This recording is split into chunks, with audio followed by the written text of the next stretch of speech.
भारत समेत पूरी दुनिया में अलग अलग भगवानों को मानने वाले लोग रहते हैं। कोई श्री विष्णु जी के अवतार श्री कृष्ण को बड़ा मानते हैं तो कोई किसी अन्य देव को। वहीं दुनिया भर में कबीर साहब को मानने वाले लोग भी बड़ी संख्या में रहते हैं जो कबीर साहब को बड़ा बताते हैं।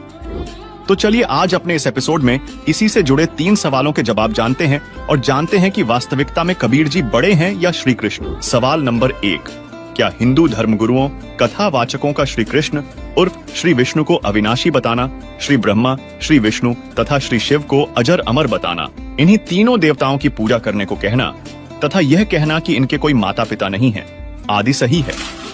सर्वप्रथम तो आपको यह समझना होगा कि अविनाशी अर्थात अजर अमर का मतलब होता है जिसका जन्म ना हुआ हो और जिसकी मृत्यु नहीं होती हो, उसे अविनाशी कहा जाता है।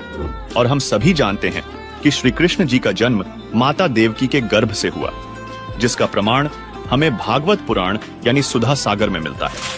श्री कृष्ण जी विष्णु अवतार थे, यानी स्वयं विष्णु जी ही श्री कृष्ण रूप में देवकी जी के गर्भ से जन्मे थे। इसका प्रमाण आपको दिखाते हैं। अब देखिएगा, आपके समक्ष श्रीमद् भागवत सुधा सागर के अंदर प्रमाण दिखाते हैं। गीता प्रेस गोरखपुर से प्रकाशित है।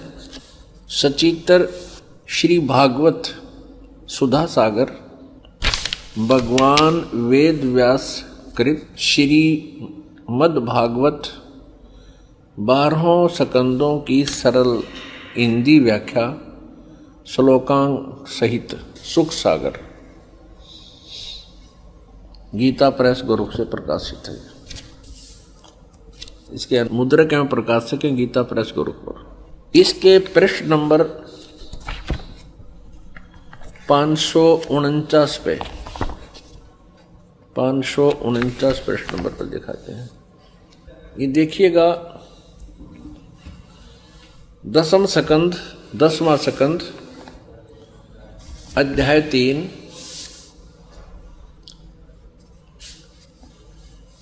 सुधा, ये श्रीमद् भागवत सुधा सागर से। जिस समय भगवान के आविर्भाव का अवसर आया, स्वर्ग में देवताओं की दुदुम्बियां अपने आप बज उठी। उसी समय सबके हृदय में विराजमान भगवान विष्णु देव रूपिणी देवकी के गर्भ से प्रकट हुए। जैसे पूर्व दिशा में 16 कलाओं से पूर्ण चंद्रमा का उदय हो गया हो। अपने आत्माओं ये स्पष्ट हो गया कि श्री कृष्ण जी ही स्वयं श्री विष्णु जी हैं, यानी श्री विष्णु जी ही श्री कृष्ण रूप में प्रकट हुए। और हम यह भी जानते हैं कि श्री कृष्ण की मृत्यु एक शिकारी के विषाक्त तीर लगने से हुई थी। सुनिए, विष्णु पुराण के अंदर लिखा है कि कुछ यादव बच गए थे।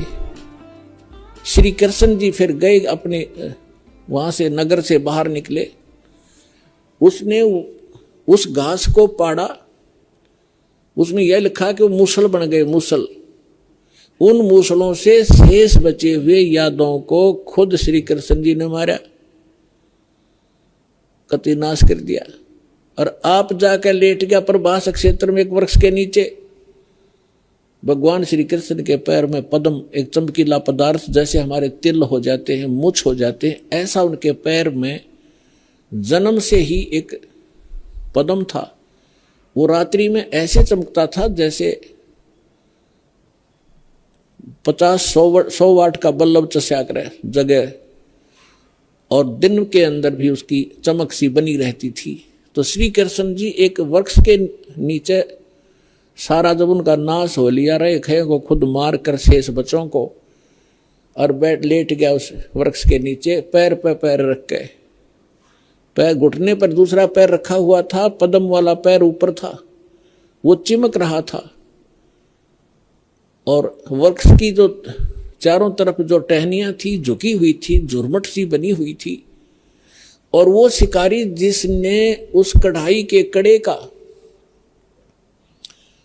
अपना विषाक्त तीर बनवाया था, जहर से बुझा कर तीर बनवा रखा था, उसी तीर को लिए हुए उस दिन, और सुबह से लेकर दोपहर तक वो घूमता रहा जंगल में, कोई शिकार नहीं मिला उसको, शिकार करने गया था। उसने क्या देखा कि वृक्ष की झुरमटें इतनी नीचे तक लटक रही थी, जमीन को छू रही थी, उनकी अंदर से उसने भगवान श्री कृष्ण जी के पैर के पद्म की एक चमक देखी। उसने सोचा कोई मर्ग बैठा है हिरण, और उसकी आंख चमक रही है। यदि मैं इधर से इधर से जाऊंगा तो ये भाग जाएगा, कोई हिरण मुझे मिला नहीं है, क्यों ना यहीं से इसको मार डालूं। झुरमठों में से निशाना साध कर मर्ग की हिरण की आंख जान कर भगवान श्री कृष्ण के पैर पर तीर मार दिया विषाक्त। ज्यों ही तीर लगा श्री कृष्ण जी कराहने लगे, रे मर गया रे, मर गया रे, मर गया रे। शिकारी ने सोचा किसी मनुष्य का लग गया, भाई ये तो बात बिगड़गी। दौड़ के आगे देखा, क्या देखा कि द्वारकाधीश मुकुट समेत वहां तड़फ रहा है। उस मुकुट आदि से वो पहचान गया कि ये राजा है। तब उसने करबद्ध होकर कहा कि भगवान मुझे गलती होगी, अनजाने में लग गया मेरी, आप तो अंतर्यामी हैं, आप सारी जानते हो, मेरी इच्छा नहीं थी आपको मारने की, मेरी कोई दुश्मनी नहीं थी आपसे, और ऐसे ऐसे मेरे से गलती होगी, मैंने आपके इस चमक को हिरण की आंख जाना। तब श्री कृष्ण जी ने कहा, क्योंकि काल के हाथ में रिमोट, वह दिव्य दृष्टि दे दी कि भाई ये तेरा और मेरा कोई पिछला अकाउंट था, वो क्लियर हो गया। तेरा और मेरा पिछला हिसाब था, वो क्लियर हो गया, तेरा दोष नहीं। अब वो शिकारी कहने लगा, भगवान आपका और मेरा, आप राजा में रंक, आपका और मेरा क्या हिसाब हो सकता है। तब श्री कृष्ण ने कहा कि मैं श्री राम रूप में आया था राजा दशरथ के घर, और आप थे बाली सुग्रीव के भाई। उस समय मैंने आपको वृक्ष की आड़ लेकर धोखा देकर मारा था, और आपने जब कहा था कि आपने ये बदला देना पड़ेगा, आप युद्ध के नियम से फेल हो गए हो, तब मैंने कहा था कि तेरा बदला दूंगा। आज तेरा मेरा वो अकाउंट क्लियर हो लिया। अब यहां परमात्मा कहते हैं, बदला कहीं ना जात है इस तीन लोक के माही, सतगुरु मिले कबीर से फिर लेन देन कछु नाही। अब क्या बताते हैं कि तीन लोक के इन भगवानों ने भी अपना टिट फॉर टेट पूरा करना पड़ता है। तुम इनसे अपने संस्कार कटवाने के लिए भक्ति कर रहे हो कि हमारा पाप कटे, हमें दुख दूर और सुख दे। ये अपने दुख नहीं दूर कर सके, तुम्हारे कैसे कर देंगे, भगवान कहा करते थे कबीर जी। और समर्थ कबीर साहब की शरण में आने से फिर ये लेन देन समाप्त कर देंगे आपका, कुछ नहीं बचेगा। सब अपनी कलम, इनके पास, समर्थ के पास पावर होती है कि मासा घटे ना तिल बधे, विद ना लिखे जो लेख, और सच्चा सतगुरु मेट कर ऊपर मार दे मेघ। अपने आत्मा सूक्ष्म वेद में बताया है, दुर्वासा को पे तहां समझन आई नीच, 56 करोड़ या 2 कटे वो मची रुद्र की कीच। अब ये भगवानों की तो दे दिया हिसाब किताब आपको, ये भगवान तो इसे थे आपके। अब जिनको आप ऋषि महर्षि मानते थे, दुर्वासा जी को तोप मानते थे कि बड़े महापुरुष हैं, वो तो नीच थे एक नंबर के। सूक्ष्म वेद के अंदर परमात्मा ने कहा है कि दुर्वासा कोपे तहां, दुर्वासा वहां क्रोधित हुआ। किस बात पे? बच्चों ने मजाक कर दिया कि बिजली गिर गई थी, साधु संत ठीक है बेटा भाग जाओ, खबरदार आगे बकवाद करी है निकम्यो। ऐसे करते संतों के साथ मजाक करते, इतना कह के छोड़ सके था, और श्राप दे दिया तुम्हारा नाश होगा। आम व्यक्ति से भी गिरे हुए थे ये लोग, जिनको मैं ऋषि माना करते थे। एक बुजुर्ग आदमी, बड़े आदमी से को बालक मजाक भी कर ले, उसको इतना भयंकर श्राप दिया करते हैं। पुरात्माओं जैसे किसी के हाथ में बंदूक है, पिस्टल है, और कोई बालक मजाक कर दे और उसका वो गोली मार दे, वो तो एक 1.5 आदमी होगा, समर्थ, उसको पता है कि तू कितनी कितनी भयंकर वस्तु लिए रहा है, किसके किसके ऊपर दाग रहा है। वो नीच व्यक्ति होता है, मजाक करने पे भी इतनी भी सहन नहीं कर सकता। तो इस स्थिति के थे वो ऋषि, उनके पास ये हथियार थे वचन के और श्राप देने के। तो यहां सूक्ष्म वेद में लिखा है कि दुर्वासा को पेतहा, क्रोधित हो गए और समझ न आई नीच, ये भी नहीं सोचा तू क्या करने जा रहा है। और 56 करोड़ यादव कट गए और वह मची रुद्र की कीच, यानी रक्त की 11 मचगी, खून की 11 मचगी। 56 करोड़ आदमी जहां लाश हो जाए और नदी बह कर चल पड़े खून की, रक्त की। तो यहां पुण्यात्माओं, ना तो ये भगवान समर्थ जिनको हम पूजा करते, ना ये ऋषि एक अन्य के जिनको ज्ञान ही नहीं था, इनको ये नहीं पता भगवान कौन है। अब ये भगवान के लिए निकले थे घर से, साधना करेंगे, भक्ति करेंगे। अंगार, जहां अंगारों से शीतलता की खोज करने लगे, अंगारों में, अंगारों पर चलने के अभ्यस्त हो गए। थोड़ी बहुत, थोड़ी आंच को भी हम, थोड़ी ही आग को, आंच को हम सुख मान रहे हैं। झूठे सुख को सुख कहे, ये मान रहा मन मोद, ये सकल चबीना काल का, कुछ मुख में कुछ गोद। विष्णु पुराण में इस बारे में क्या बताया गया है? साथ ही गीता प्रेस गोरखपुर से प्रकाशित श्रीमद् देवी भागवत यानी देवी पुराण के 3रे स्कंध के पृष्ठ 123 में श्री कृष्ण उर्फ श्री विष्णु जी स्वयं कहते हैं कि हमारा तो जन्म और मृत्यु होता है, हम अविनाशी नहीं हैं।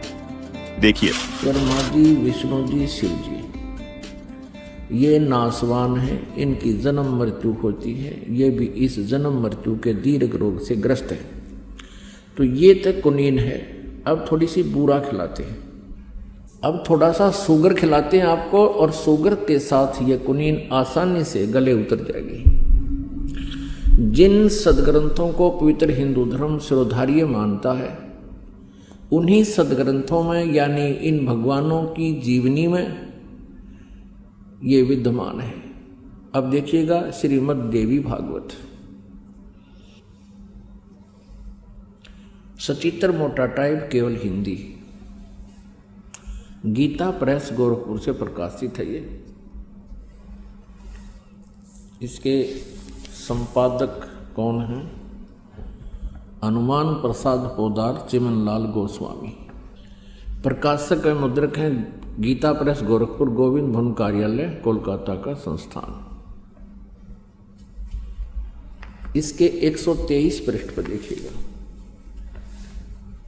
इस पवित्र सदग्रंथ के इस उल्लेख से कितना स्पष्ट होगा। 3रा स्कंध श्री देवी भागवत। अब यहां विष्णु जी अपनी माता दुर्गा यानी अष्टंगी की स्तुति करते हुए क्या कह रहे हैं?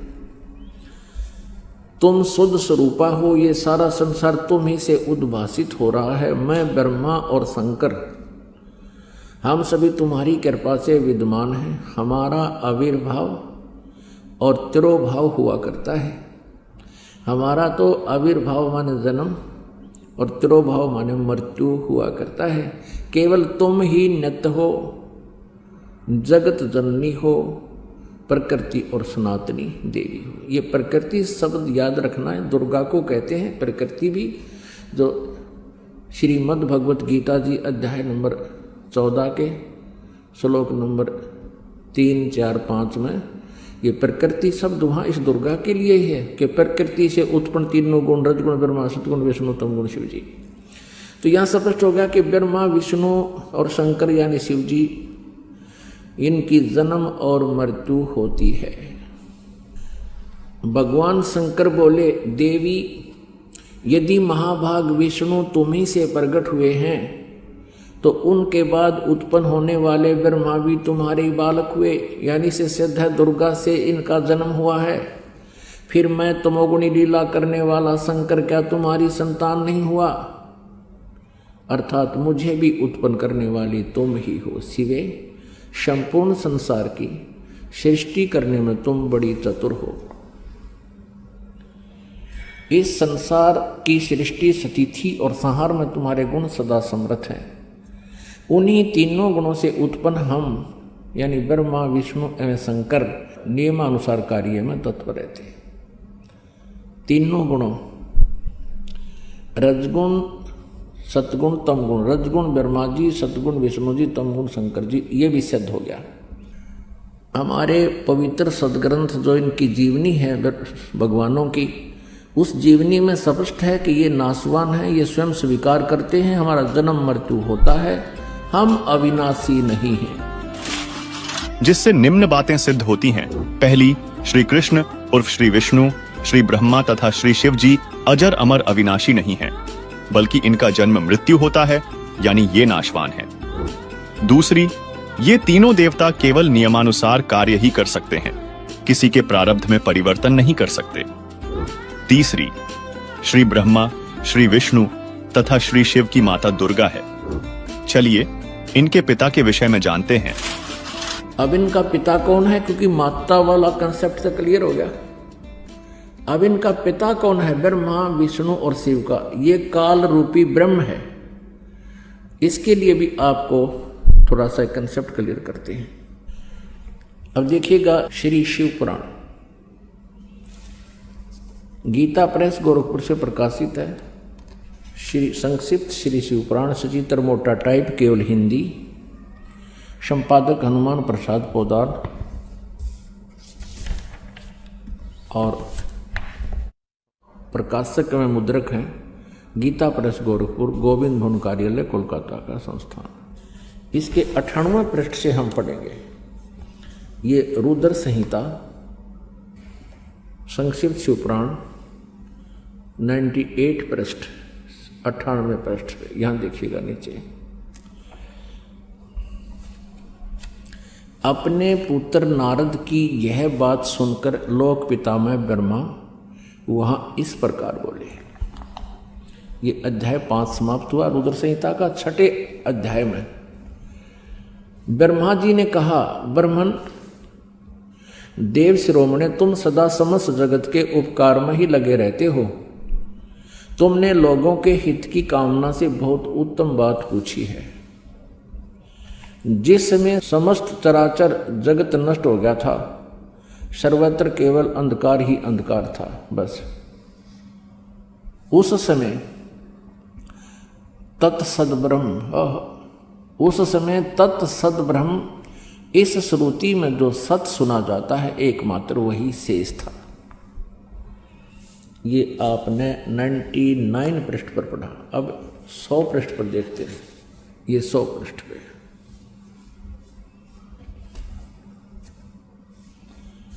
जिस परब्रह्म के विषय में ज्ञान और अज्ञान पूर्ण यानी झूठी साची, ब्रह्मा जी इनके सबसे बड़े वक्ता हैं इस ब्रह्मांड के, और ब्रह्मा जी के कह रहे हैं कि जिस परब्रह्म के विषय में ज्ञान और अज्ञान से पूर्ण उक्तियों द्वारा इस प्रकार विकल्प किए जाते हैं, यानी कुछ सच्चे कुछ झूठे, उसने कुछ काल के बाद द्वितीय की इच्छा प्रकट की। उसके भीतर एक से अनेक होने का संकल्प उदित हुआ।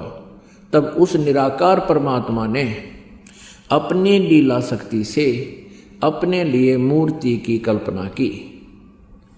अब ये काल कहता है मैं अपने वास्तविक रूप में किसी के सामने नहीं आता, अपनी योग माया से छुपा रहता हूँ, ये मेरा अटल घटिया नियम है। तो ये क्या करता है, किसी को ब्रह्मा रूप में, किसी को विष्णु रूप में, किसी को शिव रूप में दर्शन कर देता है। यहाँ देखना, जो मूर्ति रहित परम ब्रह्म है उसकी मूर्ति भगवान सदाशिव हैं। अर्वाचीन और प्राचीन विद्वान उन्हीं को ईश्वर कहते हैं। उस समय एकाकी रहकर स्वेच्छानुसार विहार करने वाले उन सदाशिव ने अपने विग्रह से स्वयं ही एक स्वरूप भूता शक्ति की सृष्टि की, जो उनके अपने श्री अंग से कभी अलग होने वाली नहीं थी। उस पराशक्ति को प्रधान प्रकृति गुणवती माया बुद्धि तत्व की जननी तथा विकार रहित बताया है। अब ये काल के शरीर से निकली थी दुर्गा, उसकी महिमा ये कबीर परमेश्वर से सुनी हुई ब्रह्मा जी बोल रहे हैं कुछ सच्ची कुछ झूठी, कुछ आप मिलावट करके, फिर भी यथार्थ ज्ञान से हम इसको शुद्ध कर लेंगे कबीर परमेश्वर की वाणी से। वह शक्ति अंबिका कही गई है, उसी को प्रकृति, दुर्गा को प्रकृति भी कहते हैं, ये याद रखना। सर्वेश्वरी त्रिदेव जननी, तीनों देवता ब्रह्मा जी, विष्णु जी, शिव जी की माता, उत्पन्न करने वाली जननी, नेता और मूल कारण भी कहते हैं। सदाशिव द्वारा प्रकट की गई उस शक्ति के 8 भुजाएं, ये क्लियर हो गया। ये अष्टंगी, ये दुर्गा है और ब्रह्मा विष्णु महेश तीनों देवताओं की जननी है। आगे देखो, नाना प्रकार के आभूषण उसके श्री अंग की शोभा बढ़ाते हैं। वह देवी नाना प्रकार की गतियों से संपन्न है और अनेक प्रकार के अस्त्र शस्त्र धारण करती है। इति सिद्धम के काल के शरीर से ये दुर्गा निकली। अच्छा, एकाएकनी होकर भी वह माया संयोग वसात अनेक हो जाती है। और वे जो सदाशिव हैं, ये काल रूपी ब्रह्म सदाशिव ब्रह्मा विष्णु महेश से जो अलग है, उन्हें परम पुरुष ईश्वर शिव शंभु और महेश्वर कहते हैं। ये ब्रह्मा जी की सोच है, ब्रह्मा जी का ज्ञान है, ये ध्यान रखना। अब 101 पृष्ठ पे यह देखना। अब ये प्रकरण चल रहा है इस काल रूपी ब्रह्म का। वे जो सदाशिव हैं उन्हें परम पुरुष ईश्वर शिव शंभु और महेश्वर कहते हैं। वे 101 पृष्ठ पर आ गया। वे अपने सारे अंगों में भस्म रमाए रहते हैं। उन काल रूपी ब्रह्म ने, काल रूपी ब्रह्म कहो, शरपुरुष कहो, इसको ब्रह्म कहो, ये सदा शिव यानी शिव रूप में प्रकट होकर के ब्रह्मा विष्णु महेश की ये उत्पत्ति की जानकारी यहाँ पर हो रही है। उन काल रूपी ब्रह्म ने, यानी इस जो गीता ज्ञान देता है, ये काल रूपी ब्रह्म ही है। श्री कृष्ण जी में प्रवेश करके बोल रहा है। उन काल रूपी ब्रह्म ने एक ही समय शक्ति के साथ, नाथ नहीं है, शक्ति के साथ शिवलोक नामक अक्षेत्र का निर्माण किया था। उस उत्तम अक्षेत्र को काशी कहते हैं। वे प्रियतम रूप शक्ति और शिव, प्रियतम पति पत्नी रूप में शिव, शक्ति और शिव, दुर्गा और ये काल रूपी ब्रह्म जो परमानंद स्वरूप है, उस मनोर अक्षेत्र में नित्य निवास करते हैं। आगे देखो, देव से एक समय उस आनंद वन में रमण करते हुए शिवा और शिव के मन में, दुर्गा और काल के मन में, इस काल रूपी ब्रह्म के मन में यह इच्छा प्रगट हुई। यहाँ शिवा इसलिए करेंगे, ये पार्वती रूप बनाकर रखता अपनी पत्नी को, जब ये स्वयं शिव रूप में होता है। शिवा और शिव के मन में यह इच्छा हुई कि किसी दूसरे पुरुष की सृष्टि करनी चाहिए, यानी कोई बच्चा उत्पन्न करना चाहिए, जिस पर यह सृष्टि संचालन का महान भार रखकर हम दोनों केवल काशी में रहकर स्वेच्छा अनुसार विचरें और निर्वाण धारण करें। ऐसा विचार निश्चय करके शक्ति सहित सर्वव्यापी परमेश्वर शिव ने अपने वाम भाग के 10वें अंग पर अमृत मल दिया। फिर तो वहां से एक पुरुष प्रकट हुआ। पुण्यात्माओं, अब यहाँ ये स्पष्ट कर दिया है कि उन्होंने पति पत्नी व्यवहार किया, वहां से एक पुरुष यानी एक पुत्र उत्पन्न हुआ। यहाँ देखना, ये 102 पृष्ठ पर हम पढ़ेंगे।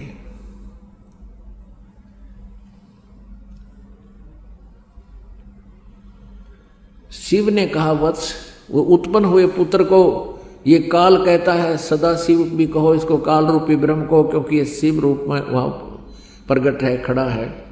वत्स, व्यापक होने के कारण तुम्हारा विष्णु नाम विख्यात हुआ। ये स्पष्ट हो गया कि विष्णु जी के माता पिता दुर्गा और ये काल रूपी ब्रह्म हैं। और इसी प्रकार यहाँ देखो, ब्रह्मा जी कहते हैं, ये अध्याय नंबर 6 समाप्त हुआ रुद्र संहिता का। 7वें में ब्रह्मा जी अपनी उत्पत्ति बता रहे। ब्रह्मा जी कहते हैं देव से तत्पश्चात कल्याणकारी परमेश्वर शाम सदाशिव ने पूर्ववत प्रयत्न करके, यानी जैसे विष्णु को उत्पन्न किया, दोनों ने मिलकर अपने दाहिने अंग से उत्पन्न किया यादव अपने आत्माओं। ये स्पष्ट हो गया कि श्री ब्रह्मा जी श्री विष्णु जी के माता पिता ये सदाशिव रूपी यानी काल रूपी ब्रह्म, इसको सदाशिव कहो और शिवा कहो चाहे दुर्गा कहो प्रकृति कहो। ये दुर्गा इनकी माता है और ये काल इनका पिता है। अब यहाँ अनुवाद करता थोड़ी सी गड़बड़ कर गया हिंदी में, संस्कृत में बिल्कुल सही लिखा है कि अब शिव जी से शिव जी की उत्पत्ति कैसे बताऊं, जची नहीं उसके दिल में, इसलिए उन अनुवाद ही गलत कर दिया। और परमात्मा कहते हैं चोर चुरावे तूंबड़ी, वो गड्ढे पानी में, वो गड्ढे हुआ ऊपर आवे न सच्चाई छेदी ना। इन्होंने सच्चाई को छुपाने की भरसक कोशिश की, लेकिन फिर भी ये सच्चाई को मिटा नहीं सके। आप जी को ये पढ़ने को मिला कि श्री ब्रह्मा जी श्री विष्णु जी के माता पिता ये प्रकृति यानी दुर्गा माता है और ये काल रूपी ब्रह्म इनका पिता है। अब यहाँ इस अनुवादकर्ता ने विचलित होकर के भगवान शिव जी की उत्पत्ति नहीं वर्णन किया, लेकिन सच्चाई छुप नहीं सकती। अब देखिएगा 9वें अध्याय में 110 पृष्ठ पर इन तीनों से अलग है वो जो इनका पिता है। देखिएगा संक्षिप्त शिव पुराण 110 पृष्ठ पर ये 9वां अध्याय है रुद्र संहिता का। ये रुद्र संहिता ही चल रही है, ये 9वां अध्याय है। इस प्रकार ब्रह्मा विष्णु तथा रुद्र इन तीन देवताओं में गुण हैं, परंतु शिव गुणातीत माने गए हैं। इन तीन देवताओं में गुण है परंतु शिव गुणातीत माने गए। ये काल रूपी ब्रह्म है, इसको ब्रह्म कहो चाहे काल रूपी ब्रह्म कहो चाहे सरपुरुष कहो, ये ब्रह्मा विष्णु और शिव का पिता है। अब आपको थोड़ा सा और कंसेप्ट क्लियर करते हैं। अब पवित्र शिव पुराण में यह स्पष्ट हो गया कि ब्रह्मा जी विष्णु जी और शिव जी इनकी जन्म मृत्यु होती है, और यही प्रमाण दिया है श्री मद देवी भागवत यानी शक्ति पुराण ने कि ब्रह्मा विष्णु महेश नासवान हैं, दुर्गा इनकी माता है। अब ये कंसेप्ट के यहाँ ब्रह्मा विष्णु महेश से अलग है एक ब्रह्म जो इनका पिता है, वो देखना विष्णु पुराण भी इसका समर्थन करेगी। अब ये देखिएगा श्री विष्णु पुराण जो इसी तथ्य का समर्थन कर रही है, गीता प्रेस गोरखपुर से प्रकाशित है। इसके अनुवादक हैं श्री मुनि लाल गुप्त। इसमें एक और विशेषता है, ये प्रकाशित है गीता प्रेस गोरखपुर से। 102 पृष्ठ पर आपको दिखाते हैं। प्रथम अंश अध्याय नंबर 22 और इसके 102 पृष्ठ पे ये देखिएगा, और 58 नंबर श्लोक में ये संस्कृत भी इसमें साथ है। ब्रह्मा विष्णु शिव ब्रह्म प्रधाना ब्रह्म सत्य है, उससे नीचे देवता, उससे नीचे दक्ष। ये यहां देखना, इसकी हिंदी यहां पर है। हे ब्रह्मन, ब्रह्मा विष्णु और शिव ब्रह्म की प्रधान शक्तियां हैं। स्पष्ट हो गया, ये ब्रह्मा विष्णु और शिव से अलग है, ये ब्रह्म काल रूपी ब्रह्म।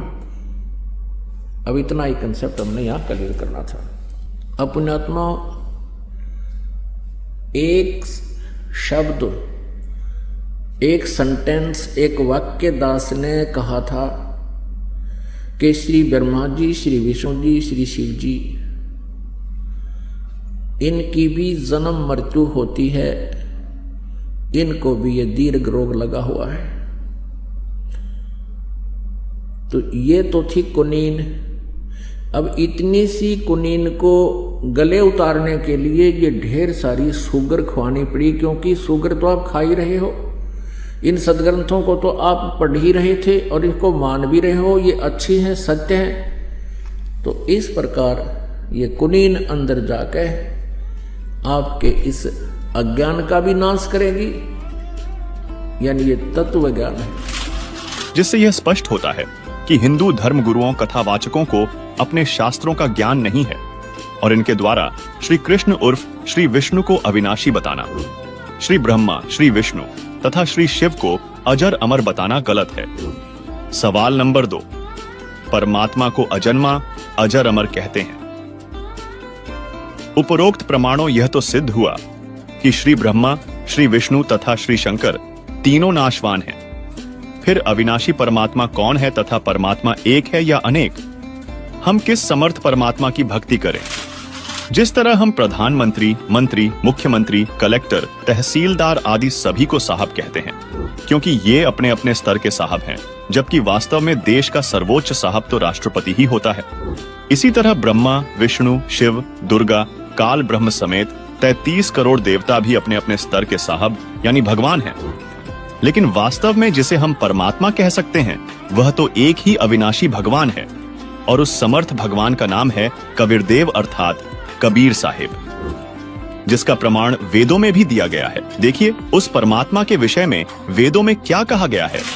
ये है ऋग्वेद मंडल नंबर 9 और 10 इकट्ठा ही अनुवाद है, और ये अनुवाद भी पुण्यात्माओं एक और कमाल की बात है। इस पवित्र ऋग्वेद के अनुवाद करता भी वही व्यक्ति हैं जो भगवान को निराकार मानते हैं, और अपने हाथ से परमात्मा ने इनकी कर कमल से लिखवा दिया, दाता ने आपके लिए रहम कराया और स्पष्ट करवा दिया।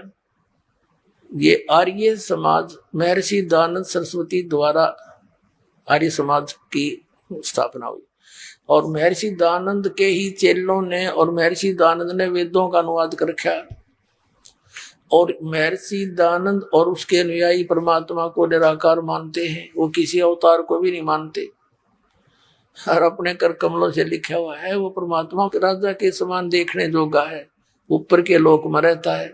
जबकि इन आर्य समाज और महर्षि दयानंद का विधान है कि परमात्मा एक देशीय नहीं है, और वो वेदों को सत्य मानते हैं, वेदों में जो लिखा वो फाइनल है।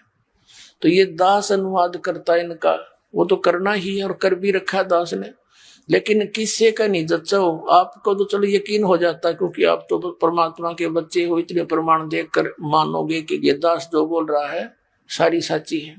लेकिन आम व्यक्ति को आप नहीं जचा सकते थे। वो ये कहते कि वेदों का अनुवाद अपने अपने हिसाब से सबने कर रखा है, इसका सही किसी ने भी पता नहीं।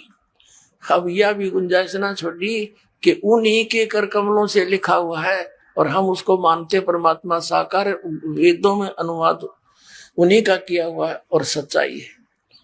तो परमात्मा ने उनकी बुद्धि पर पत्थर डाल दिए उस समय जब ये 5-4 श्लोक अनुवाद किए ना, बाकी दड़ंगा कर रखे, इन्होंने पूरे वेदों का अनुवाद ठीक से किया ही नहीं।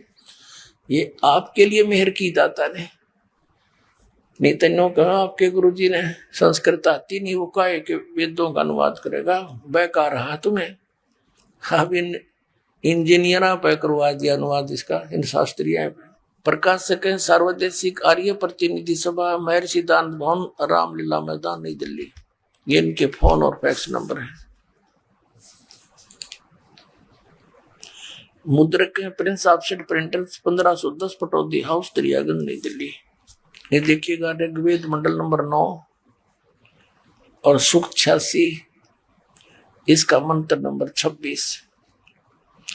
यज्ञ करने वाले यजमानों के लिए परमात्मा अर्थात यज्ञ माने धार्मिक अनुष्ठान यानी भक्ति साधना करने वाले यजमान माने भक्त, भक्तों के लिए परमात्मा सब रास्तों को सुगम करता हुआ और उनके विघ्नों को मर्दन करता है, नाश करता उनके संकटों का, उनको पवित्र करता हुआ और अपने रूप को सरल करता हुआ वह कांति में परमात्मा।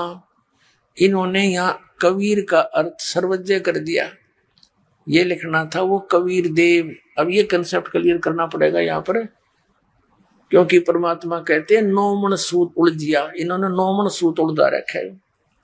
और ऋषि रहे झकमार, नौमन सूत उलझिया ऋषि रहे झकमार, और सतगुरु ऐसा सुलझा देगा उलझे ना दूजी बार। अब देखना ये यजुर्वेद है, इन महर्षि दानंद द्वारा इसका अनुवाद है। और ये कहाँ से प्रकाशित है? प्रकाशक सार्वदेशी कार्य प्रतिनिधि सभा 2/5 महर्षि दानंद भवन रामलीला मैदान नई दिल्ली। और महर्षि दानंद द्वारा इसका अनुवाद है। मुद्रक है Prince option printer 1510 Pataudi house नई दिल्ली, दरियागंज नई दिल्ली। अब इसके 36वें अध्याय का प्रथम मंत्र है, ये 60 अध्याय यानी 36वां अध्याय यजुर्वेद भाषा भाष्य, ये 36वां अध्याय है, ये प्रथम मंत्र है। रेचम वाचम परपदे मनो यजु परपदे, ये यजु शब्द है।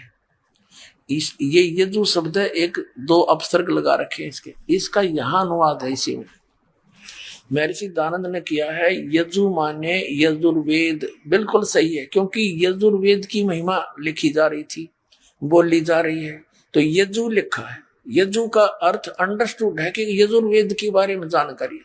तो जहां पर इन्होंने कवि कर दिया, कबीर का अर्थ कवि कर दिया, तो उसका अर्थ है कबीर देव। वो लिखना पड़ेगा, जहां प्रसंगवश परमात्मा की जहां महिमा चल रही होगी तो लिखना पड़ेगा कबीर का अर्थ कबीर देव। और जहां काव्यकार की महिमा में वहां कवि शब्द प्रयोग है तो वहां काव्यकार लिखना पड़ेगा। सर्वज्ञ का तो इसमें मतलब है नहीं लिखने का, कोई कवि सर्वज्ञ हुआ ही नहीं है। अब ये अंडरस्टूड होगा। अब जहां पर ये कवि शब्द लिखा देखिएगा, ये वैसे मूल पाठ में दिखाएंगे आपको, ऋग्वेद मंडल नंबर 9 और सूक्त नंबर 86 का मंत्र नंबर 26। इसमें मूल पाठ में ये है, गा करवानो निर्जनम हरियंत है कबीर, ये कबीर शब्द है, हम कबीर बोल रहे हैं इसको कबीर। और इन्होंने इसको संधि छेद करके ऐसे लिख दिया, तो इन्होंने यहां लिखना पड़ेगा हमने वो कबीर देव है, क्योंकि परमात्मा की महिमा चल रही है यहाँ पर, परमात्मा की, वो किसी कवि की नहीं है। तो इसमें कवि शब्द है तो काव्यकार के लिए नहीं है, ये परमात्मा के लिए, उसका नाम है कबीर देव। हम उसको कबीर बोले हैं बै, जैसे हम वेदों को वेद कहते हैं अपने लोकल लैंग्वेज में, तो ऐसे ही कबीर को कबीर कहने लग गया। देव माने परमात्मा, हम साहब कह देते कबीर साहब। तो ये यहाँ उस कबीर साहब उस काशी वाले धानक के लिए ही वेद प्रमाण कर रहे हैं। और परमात्मा ने 600 वर्ष पहले कहा था, धर्मदास वेद मेरा भेद है, मैं ना मिलूं वेदन के माही, और जौन वेद से मैं मिलूं वो वेद जानते नहीं। क्योंकि वेदों में महिमा तो कबीर परमेश्वर की है, लेकिन वे ऑफ वर्शिप, पूजा का मार्ग जो है, भक्ति का मार्ग केवल इस ब्रह्म तक का है। ओम नाम का जाप है, 500 यज्ञ है, नथिंग एल्स। तो उसके लिए ऑप्शन छोड़ रखा है यजुर्वेद अध्याय नंबर 40 के श्लोक नंबर 10 से लेकर 13 में, कि परमात्मा ने कोई तो नु क्या जन्म लेकर आवे, कोई नु को जन्म लेता ही नहीं, वो तो निराकार है। इसकी जानकारी भी तत्वदर्शी संत बताओ, जो उनसे सुनो वो बताएंगे। ऐसे गीता जी अध्याय नंबर 4 के श्लोक 34 में गीता ज्ञानदाता भी ब्रह्म है, ये कहता है उस तत्वदर्शी संत के पास जाकर उस परमात्म तत्व को, परमात्मा के उस तत्व ज्ञान को समझो, मैं नहीं जानता। तो यहाँ अब आप फिर आइए इसके ऊपर, ऋग्वेद मंडल नंबर 9 सूक्त 86 का मंत्र 1 हम पढ़ रहे हैं।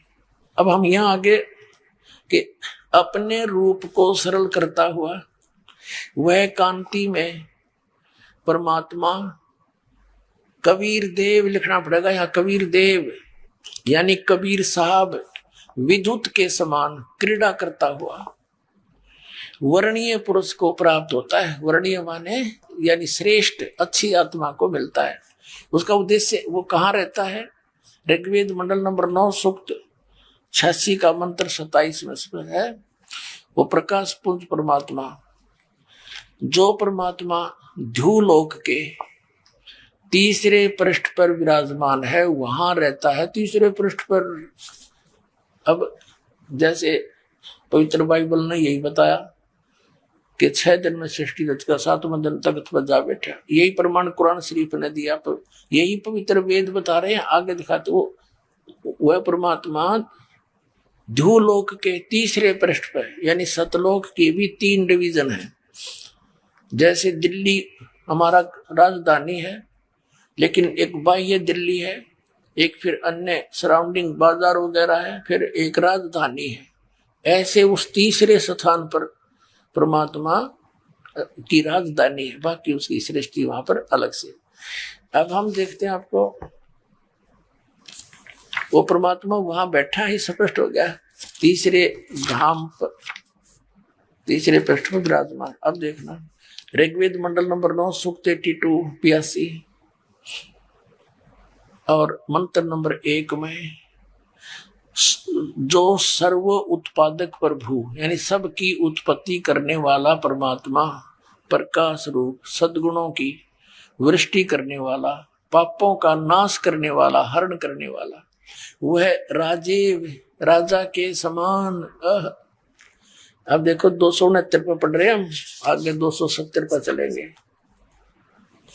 270 पर आ गया। राजा के समान दर्शनीय है, देखण जोगा है, साकार है, मनुष्य सदृश्य है, और वह पृथ्वी आदि लोक लोकांतरों के चारों ओर शब्दमान हो रहा है। वह वर्णीय पुरुष को, जो दृढ़ भक्त है, उसको पवित्र करता हुआ प्राप्त होता है। जिस प्रकार विद्युत स्नेह वाले स्थानों को आधार बनाकर प्राप्त होता है। अब यहां देखो नीचे किस उद्देश्य से आता है। ऋग्वेद मंडल नंबर 9 सूक्त 82 का मंत्र 2 हम पढ़ रहे हैं। पहला पढ़ लिया, हे परमात्मन, उपदेश करने की इच्छा से आप, यानी तत्व ज्ञान प्रदान करने की इच्छा से आप, सच्चा ज्ञान देने के लिए, सच्चिदानंद घन ब्रह्म का सुख संवेद देने के लिए आप महापुरुषों को प्राप्त होते हो, अच्छी आत्माओं को मिलते हो, और आप अत्यंत गतिशील पदार्थ के समान बड़ी तीव्र गति से हमारे आध्यात्मिक यज्ञ को प्राप्त होते हैं। आप देखा, आप कबीर देव हैं। बोलो सतगुरुदेव की जय हो।